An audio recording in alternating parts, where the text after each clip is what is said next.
सूर्य से जन्मा, सारथी ने पाला। एक अभिशप्त पराक्रमी महाभारत के सबसे त्रासदीपूर्ण योद्धाओं में से एक थे कर्ण, जिनकी वीरता और दानशीलता अद्वितीय थी। जन्म से ही वे समाज की उपेक्षा के शिकार रहे। जब उन्हें अपनी श्रेष्ठता सिद्ध करने का अवसर मिला, तब समाज ने उन्हें सूतपुत्र कहकर अपमानित किया। आइए कर्ण के इसी पराक्रमी जीवन के बारे में अधिक जानने के लिए एक रोचक सफर की शुरुआत करते हैं। नदी का किनारा, घोर की बेला। कुंती नदी किनारे सूर्य देव से प्रार्थना करती है। आकाशीय तेज के बीच एक दिव्य कवच कुंडलधारी शिशु प्रकट होता है।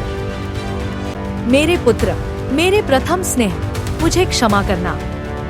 यह समाज मेरे रहस्य को कभी स्वीकार नहीं करेगा। संसार तुझे मेरा पाप कहेगा और मैं कभी तुझे अपना न कह सकूंगी। कुंती टोकरी में बच्चे को रखकर नदी की धारा में बहा देती है और इस नदी की धारा के साथ बह गया एक राजकुमार का भाग्य, ठुकराया गया वंशज कर्ण, जिसकी नियति बनी ताउम्र अपने अस्तित्व के लिए संघर्ष। अधिरथ और राधा नदी तट पर एक टोकरी को देखकर विस्मय से पास आते हैं। राधा शिशु को गोद में लेकर स्तब्ध रह जाती है। देखो अधिरथ, कैसा दिव्य बालक है ये, पर इसे छोड़ कौन गया? कैसे कठोर हृदय होंगे जो इतना सुंदर पुत्र त्याग गए। कोई बात नहीं, आज से ये सिर्फ हमारा बेटा है। इसका परिचय होगा राधे, हमारा मान सम्मान।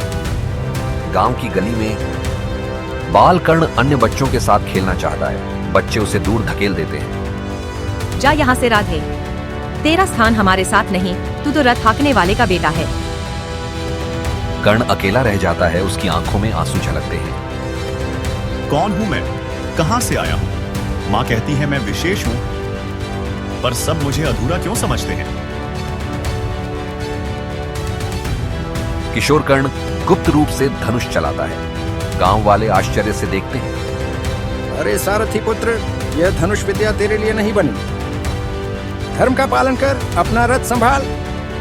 कर्ण का हृदय टूटता है, वह पीड़ा में धनुष जमीन पर रख देता है। क्यों मेरी पहचान मेरे कर्म से नहीं, मेरे जन्म से होती है? क्या मेरी योग्यता, मेरे सपने, मेरे रक्त से छोटे हैं? कौन है मेरी जन्मदात्री? क्या उसका हृदय कभी नहीं तड़पा होगा मुझे त्यागते हुए? क्यों मेरी नियति में सिर्फ ठोकरें? क्यों मेरा भाग्य मेरी छाया की तरह अंधेरा है? कर्ण पानी में पत्थर फेंकता है। लहरें उसके दर्द का साक्षी बनती हैं। हस्तिनापुर का प्रतियोगिता क्षेत्र।